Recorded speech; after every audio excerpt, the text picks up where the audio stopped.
If you can get through that, you can get through anything. Okay? And that does come. I knew my life might get way, maybe not. Hello, how you doing? Yes. Can we all just stand up really quick because we've been sitting for a minute? Can we all stand up, move our legs around? I am Tina. Meet Tina, stars Tina Wilson, a beacon of hope and transformation for women over 40. As a licensed life and health coach, Tina specializes in empowering those who have faced life's toughest challenges. The edge of their seat. So when someone says, Tina, how did you do? I'm going to say, I had it at the edge of their seat. Drawing from her personal triumphs over tragedy, Tina guides women on a transformative journey. Her unique approach is grounded in the 5 pillars of transformation: mindset, heart set, nutrition, fitness, and resilience.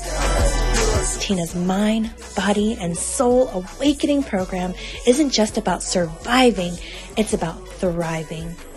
Through her online fitness boutique studio, she merges physical well-being with emotional growth. As an international motivational speaker, Tina's voice resonates across continents. She inspires and educates through her podcast, her dynamic presence on platforms like Clubhouse and Toastmasters International, and her compelling storytelling. Celebrating her latest achievement, the publication of her first book, No More Traumedy, Tina continues to leave a lasting mark in the art of transformation.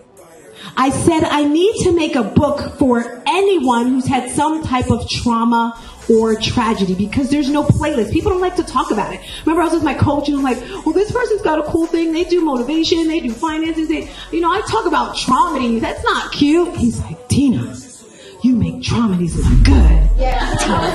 Stars Tina Wilson, transforming lives by overcoming one traumedy at a time. Hey, happy Saturday to you and also you. I'm feeling supercharged right now. Let me tell you, we got our Friendsgiving going on in the background. I see my girl Cheryl up there. I hear you sharing stories, girlfriend. Thank you so much for coming. Thank you so very much. So we are live today and we're doing a very simple event called Hope for the Holidays. This is an event that I've been doing since COVID for anyone who struggles during the holidays. If you struggle with a little bit of sadness, depression, because you may have lost a loved one, that is what this is about. And I have a special guest coming through today, Jill Henderson. Renee, bring Jill on through here so we can start this party started. Hi, girl. Hey, how you doing? Good. How are you? I am awesome. I am awesome. Thank you so much for doing this with me again. And I think sometimes one of the reasons why I do a lot of things I do is to help me, right? Because the holidays can be kind of sad, especially if I'm not around my family, missing my sonny boy. And you're great in the whole forgiveness area. So I would love for you to begin. For those of you that are just coming in, I'm Tina. I'm a life and health coach, that person that's going to take you from good to great to amazing. And I work with women that have gone through some type of trauma or tragedy. They're stuck, right? And they don't know how to move forward. We use exercise to get through it. And I've got my special guest, Jill, here, who is going to be sharing her story and how she got through her traumedy. Over to you, Jill. All right. Thanks for having me, Tina, and welcome everyone. And I am honored to be sharing space with you again this holiday season. As you mentioned, holidays can be extremely tough for people, especially those of us who have gone through the type of situations that we've gone through, which I actually had my bonus son was murdered in 2007 in his neighborhood, and the murder is unsolved. So we kind of navigated through that as a family, trying to figure out, okay, what do we do from here? Because at that time, Black people really weren't doing therapy. And so we had this crime victims advocate that kind of gave us this packet of information, suggested therapy. We looked at it briefly, set it aside. I couldn't tell you where that packet ended up like the next week because we had no idea what we were going to do. So we decided to do what we normally do, which is lean on our faith, our family, and our community. And so that's what we did. So we were navigating, putting the pieces back together, felt like we were starting to thrive again. And then 10 years after that, 2017, our middle son, Bakari, was murdered in Greece. Bakari was a bright light, had just graduated from the University of Arizona with a full academic scholarship. and went over to Greece in order to get photos and footage for his upcoming launch of his clothing line, Bakari Luxury Sportswear. Unfortunately, he and a couple of his friends went into a club to wait on the third friend to arrive, and a Serbian woman took a selfie with him. The Serbian men did not like the fact that she took a selfie with a black man, and proceeded to chase him down and beat him to death. So that is my why. And from there, I started to realize, okay, what we did last time was just a band-aid for us. So I knew we needed to do something different. So I sought out a therapist. And from there, Phil eventually started to come. Phil is my husband. Our children did not go. They both saw a therapist, I think maybe once, and felt like that wasn't the route for them. So we decided that we needed to do something to help siblings heal as well as husbands and wives. From there, we birthed the Bakari Foundation, which is a healing retreat that helps families who've lost loved ones to homicide. And Tina and her family actually traveled with us as our first family, our inaugural trip that went on one of our experiences. And it's a very intentional experience to help families, again, because a lot of times husbands may not want to get therapy, siblings don't want to get therapy. The women are usually great. The wives are usually like, yeah, let's jump in. Let me get all the tools I need. So we wanted to make sure that families had a safe space to go spend a week together, create new memories, and learn how to live again. So that's what we do. But then from there, and 10% of every sale of the clothesline goes to the foundation to help it become sustainable. But from there, God was really dealing with me on forgiveness, as Tina mentioned. And so I'm the kind of person where I usually just kind of internalize things. And so you could hurt my feelings and I will still move forward with you, but not realizing that maybe I really didn't forgive people. And so when God put it on my heart to do this journal, a 40-day journal on forgiveness, I kept thinking 40 days, that's a lot of forgiveness. I can't possibly have that many things to forgive. And so the first few times that I started to write, I wrote things that were kind of just scenarios that you may hear out in the world, right? It's made up stories. So it felt really good at first because I was like, okay, well, I'm doing what God asked me to do. Well, then a few days after I wrote it, I looked and I said, you know what? This does not make any sense. It's not resonating with me. It just feels like fluff. And God said clearly, He was like, well, that's because I didn't tell you to do that. I told you to write about your forgiveness journey. And so I was like Tina's face. So I was like, oh my God, you've got to be kidding. Because I'm like, who wants to air their dirty laundry, right? I'm like, that makes no sense to me at all. And so I gradually moved into it, but the process was extremely hard because, again, nobody wants to be that vulnerable. And so I did eventually have 13 other contributors because, again, negotiating with God like I do. And I'm like, okay, God, please let me have some other people to share this burden with me. And so there are 13 other contributors that also tell their authentic stories about forgiveness.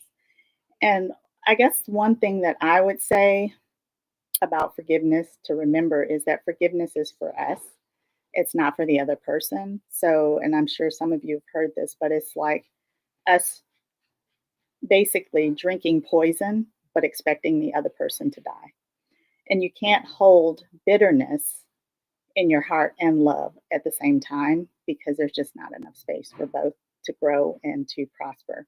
So if you look at it that way and just realize that you're trying to create a space within your body that is full of love and health and healing, you have to learn to forgive. And so I'm not going to say when people have to forgive because it's a whole process and it takes some people, multiple times. You may feel like you've forgiven and then you get a trigger and then you realize, you know what, I took the first step. I wanted to forgive. However, I didn't fully forgive because one way you can tell when you've fully forgiven somebody is you're actually able to lean into that person and pray for them and bless them, which is a very hard thing to do.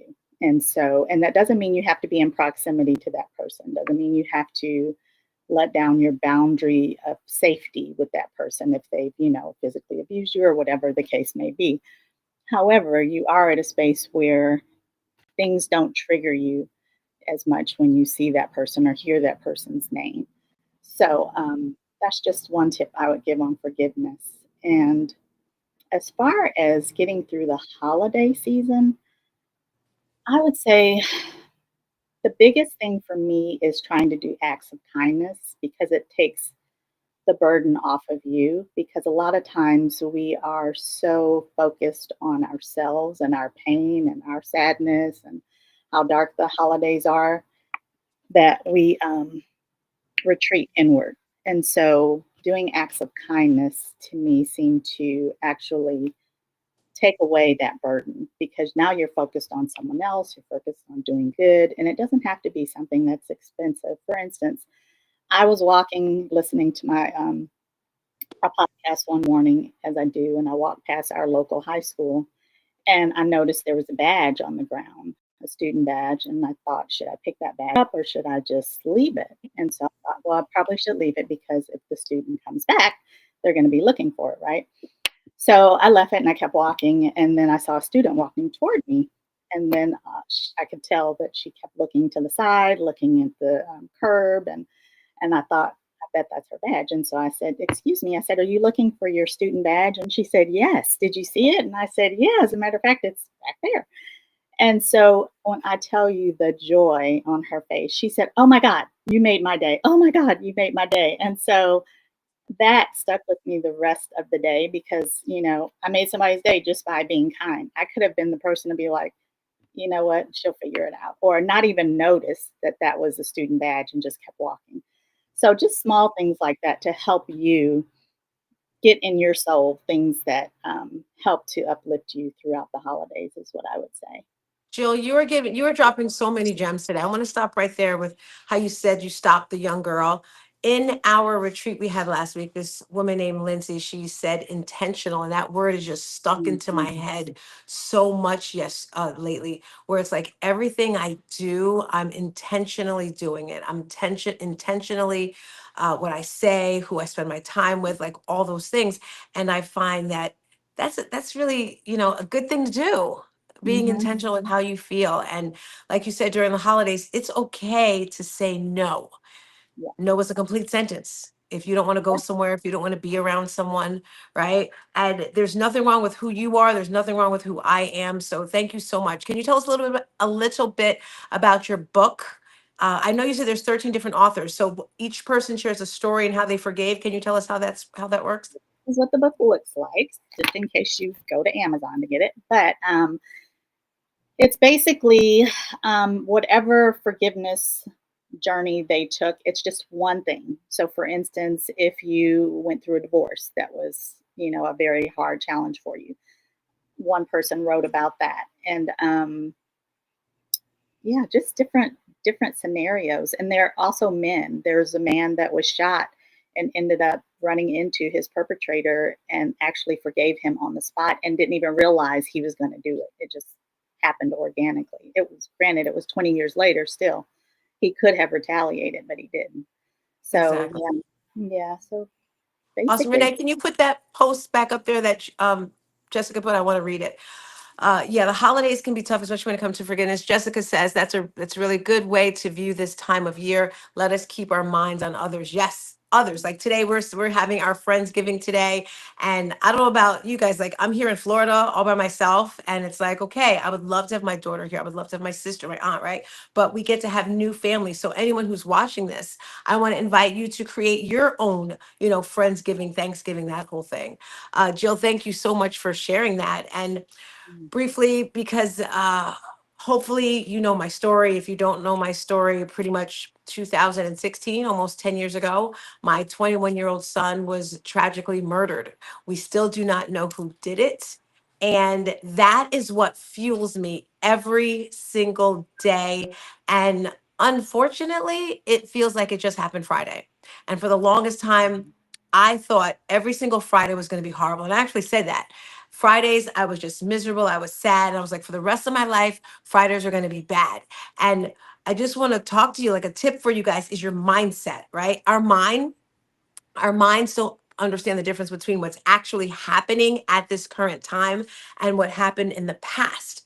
So it's what you put attention to. And one Friday, I was hanging out with someone and they didn't know that I had these fears and terrors about Fridays. And we were hiking, and all day it was like they were brainwashing me. It's going to be a great day. We're going to have so much fun. It's Friday. It's going to be a great day. And he kept saying it over and over and over again. And I'm just like, it's Friday. It's Friday. And then by the end of the day, I was like, oh my gosh, it's Friday. I had a great day on Friday because I had never had that in like 2 or 3 years since my son's murder. And I say that to say we are in control of how we feel. We are in control of what we do, of what we're having. And for me, the tip that I want to give you guys today, because there's so many tips, and if I had my book, I'd put it here. I've got a book, No More Trauma. It shares a little bit of my story and how I got through it. But the thing with me, guys, is I tend to do the most, right? I did everything at once, Jill. And my therapist was like, girl, that's too much. I was doing therapy, yoga, meditation, mindset stuff, making jewelry, like you name it in the list of self-development and I was doing it and I was overwhelming myself. So the one tip I'm going to leave us all with today is breath work. There's so many different types of breath work that you can do. I don't care what you do, just intentionally, as Lindsay would say, breathe. It slows down our nervous system. Jill, let's throw back and forth some things people can do at the dinner table or on the way to to a holiday event. One tip I'm going to give is have a secret word between you and your family who are there. So I know some people get to one house, right? And maybe your word is elephants. So you look at your family, elephant, and that means it's time to go. Like you don't want to be there anymore. Because it's kind of hard to, say, well, I'm feeling sad. Just have a secret word. That's my one tip. What's a tip you have, Jill, to help people out over the holidays? Tina, now that you've taken my one tip, And let's I see. probably took Another her tip tip because she probably created it, but I love it so much. another tip I would say is to do like you said, say no, because there's so many things that we do out of obligation to what used to be, right? So things aren't always going to be the same. Every year is a new year. Every year you're growing, you're developing. So maybe you decide, you know what, we used to go to Sally's house for Friendsgiving every year, but this year I don't want to do that. I want to go to a movie and just relax. So be your authentic self and take time to take care of you. I love that. Create new experiences. Jill, every year after my son's murder, for his birthday in August and February, when it actually happened, we would do some event in Rahway. That's where it actually happened, Rahway, New Jersey. And this past February, I was like, I don't want to go back there. First of all, it's cold. I hate the cold. So we decided to go to Tulum, Mexico, and it was beautiful, right? And this year we're like, okay, February, let's go somewhere nice again. Create new memories to replace the bad ones because they're always going to be there, unfortunately. If anyone's watching this and, like we said, you want a deeper dive into a conversation, Jill is a coach. I am a coach as well. And we're actually going to be Jill is launching her new podcast. I'm relaunching my podcast next month. Jill, did you think of a name for your podcast yet? I think it's going to be Conversations for a Cause. Oh, I like that. I like that. Mine is called Mind, Body, and Soul, but I think I want to change it up. So Yeah. Yeah. Can I give one other tip, Tina? go for it. Okay. This tip is basically to make yourself, and I am not an artist, as you can tell. So I literally Is that a took a candle? No, it's just a jar. Well, it was a candle, but after it burned out, I cleaned it out. And so now it has slips of paper in it.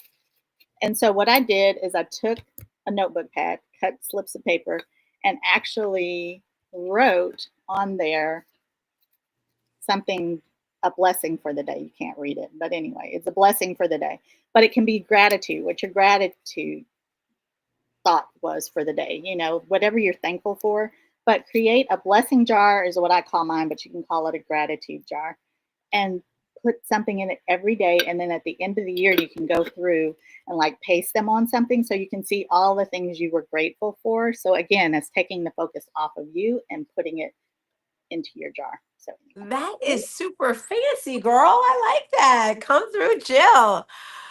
All righty, crew. We just wanted to drop on and share some of the things that we do during the holidays since it's kind of challenging. If you have any tips or advice, drop it in the chat. To my peeps in the room, who's behind me? Do you guys have any tips or advice you want to chime in on or add when you're having tough times during the holiday? Jessica does. Go for it, Jess. I would recommend, highly recommend, prayer because Oh my gosh, how could we forget prayer?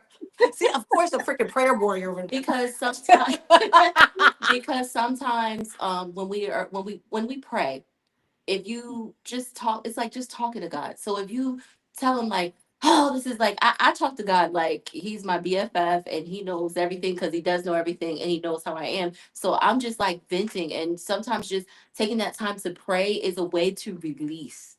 Because you yeah, know how like when you talk to your friend and you go and you tell them what happened and you vent and then you feel much better most times about the situation. That's like God, but the difference is your friend don't got to get tired of you because if you go to God first, you don't really have that much to bombard your friend with.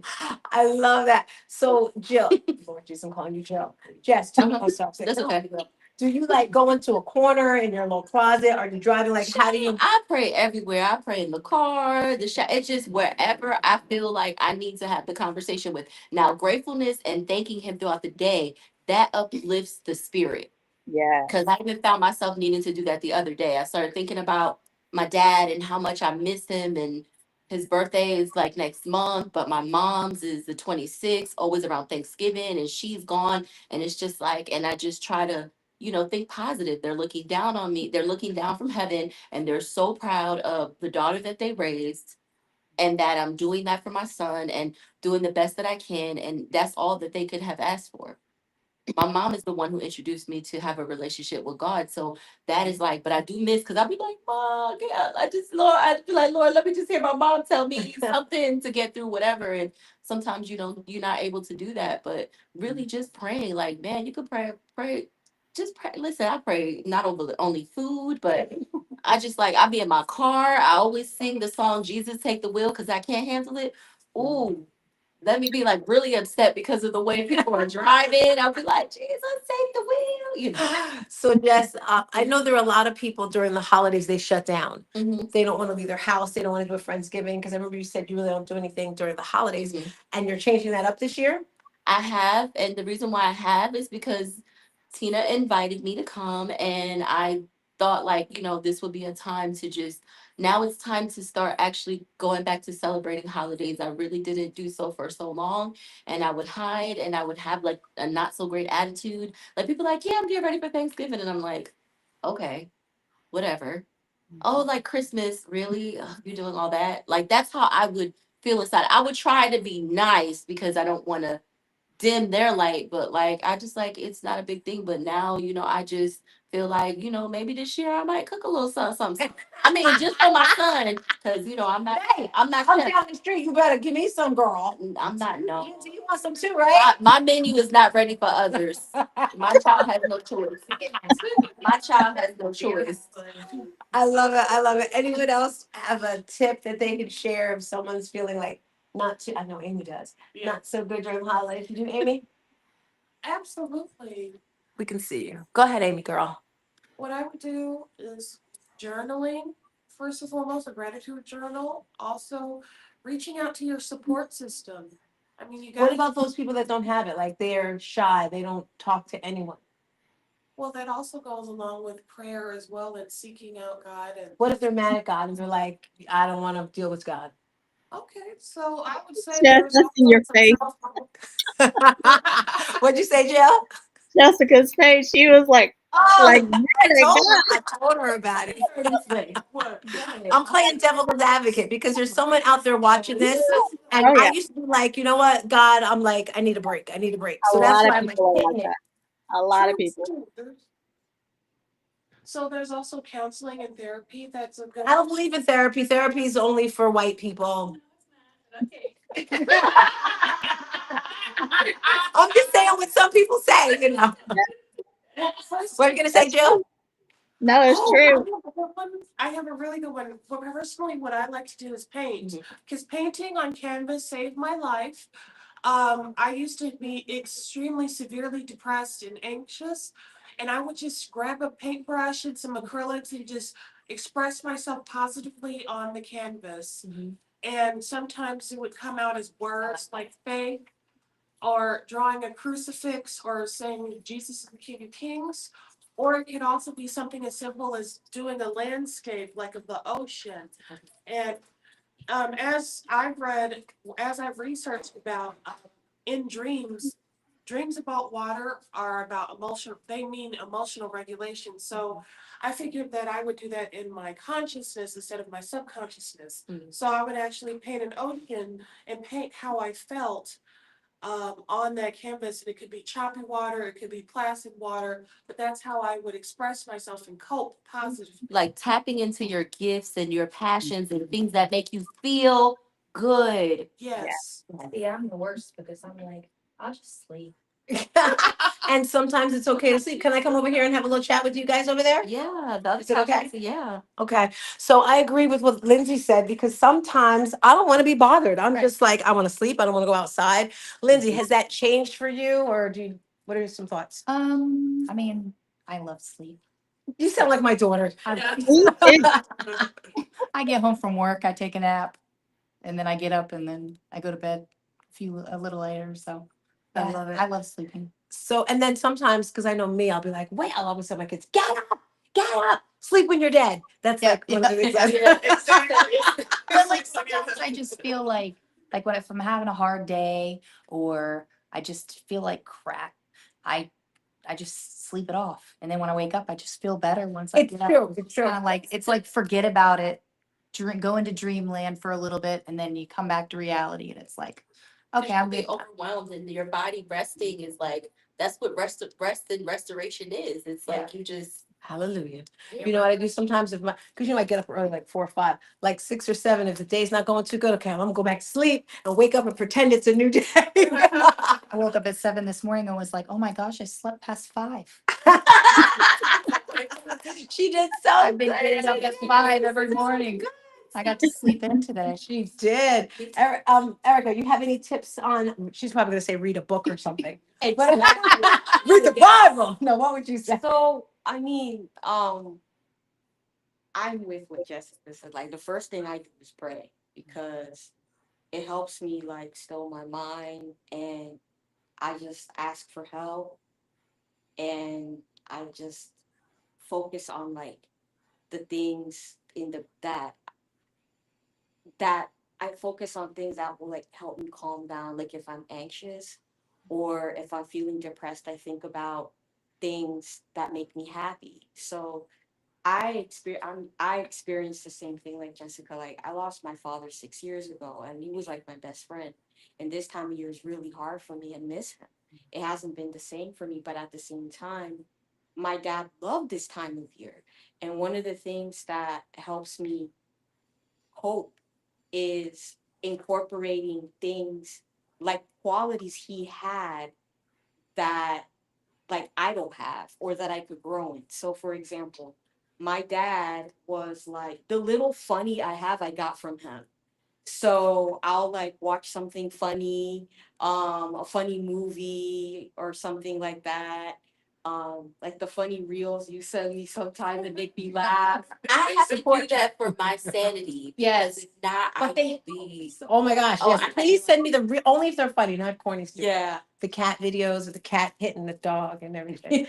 I can't catch up They're on all all the reels that she sent me. Animals. well, it's I can't catch up on them. I'm like trying to comment on one, and there's 5 more after that, and I'm like, wait. Cause I'd be like, oh, this will make them laugh. Ooh, and that's the thing about I love too, it, though. again, thinking about others. So I'm like, if this made me laugh or this was good Yes. for me or this helped me, why not share it Yeah. with someone else? I love it. Why I love hold it. it for yourself? What about you, Ashley? Anything you do? Or are you always happy during the holidays? No, I'm not always happy. I lost my mother going on 14 years ago. Wow. In April. And so yeah, it's hard, around the holidays. But I lean into my support, my girl. I love it. But yeah, also journaling too can help. That's something I used to do. I stopped, so I need to kind of get back on track with that myself. I used to draw as well. Again, same thing, praying. But also listening to things that calm me down too, music. We forgot that one. Music. How could we Music, forget that? you know, like jazz, relaxation, you know, even at work. You know, if you start to feel kind of burned out with work, put on some jazz. YouTube, you know, YouTube. kind of smooth, chill, vibe, something like that, or the Calm app. If you can't sleep with the Calm app, Get a karaoke machine. I'm gonna have karaoke. or just do something you like to do. Go shopping, you know. Go, of course, she's gonna say go shopping. Go shop or just, you know, walk out, go outside, walk in. Just window shop. Yeah, or window shopping. Yep. So little things like that. Or again, finding something positive to share with other people, something funny. Working out is also one that How could we forget working out? I'm learning that working out is really good because there was a point where I was like feeling not so great the other day, and I was like, I know there's like a fitness class somewhere I can go to, and I couldn't, and I ended up watching a documentary, but the next day I was like, I'm working out, and then I worked out again today, and I'm like, no, I'm gonna push myself, I'm gonna do that. So now I already told myself, I made this commitment. Whenever I'm feeling really frustrated, going do a little workout, because I did one the other day during our noonday walk, and it was like not even prepared. It was like I was on the elliptical for 10 minutes. Go me, because I used to only could do 6. Now I can do 10. And then I I did think like we can do stuff 30. with bands. We're gonna get there. We're gonna get there. I'm not gonna overdo it. But then I did stuff with bands, and then afterwards, I was like, man, I really gave myself a workout, like almost like a Tina workout, but it was me doing it myself. And then I felt so good after. My spirits were so lifted. And that's why I say, like, sometimes that's the thing, but you got to find what's your thing. Like, maybe it's dancing. Like me, I at some point want to get coordinated enough that I got like little dances for certain songs. And it could just be something that I do when we go somewhere and they play a song. I'm like, I got to, do my dance for it. I love it. I love it. Renee, if you want to hop on, we have another person back here. My good old Bessie looking all cute over here. Cheryl is so deep. So during the holidays, is there anything that you do if you're feeling like sad or mad or anything? Actually, I do this all the time now. I have someone who I talk to, but I make sure to be present and show up in my life instead of hiding in bed, sleeping the day away. That's why I came today, because I need to be present. Nothing good's going to happen in your life if you're not present. So that's a big thing for me. But what about those people that say, I can't get out of bed. I just have to stay here. Then you know I feel what? bad." Just, get up and take a shower. That's doing something. Start. I Okay. knew a friend, she was just like, she didn't shower for like 3 or 4 days because she was just so sad. I've done that. I've been there. I know how that works. But if Has all you anyone do else ever is- done that? You've been so sad or depressed you didn't even want to shower? Admit it, but Just said, I would admit it. I hate to admit it, but I had it. Well, I just do the small things. Get up and scramble yourself some eggs. Get up and take a shower. Scramble You some have to start small. Yeah. If you're not ready to jump up and go to work that day and you don't have it in you, if you only have 20% to give and you give that full 20%, you're really giving 100%. And Cheryl! Woo! I love that. I love that. I love that. Renee, do you have anything to share before we get out of here? We can't hear you if you're talking. You must be muted. Can't hear you at all. So as some of you know, this year was particularly rough for us. We lost my mom, my children's dad. I was married to him for 39 years, and a couple other family members within the span of a couple of months. And what I do is, there's 2 things. One is they are no longer suffering. And as far as me and how I'm coping is I turned to service to others. That's natural for me. I just try to always remember that no matter how dire my circumstances, there's other people who aren't even as fortunate as I am, right? So that's what I do to get through, is just continue to focus on others. I love that. Thank you, Renee. And again, thank you, Jill, for coming through. If you're watching this and we've touched your hearts, reach out. Elevate 360. It's an experience, right? It's not just exercise. It's just not working out. It's a little bit of everything: mind, body, soul. Thank you all for coming through. We're out of here. Bye.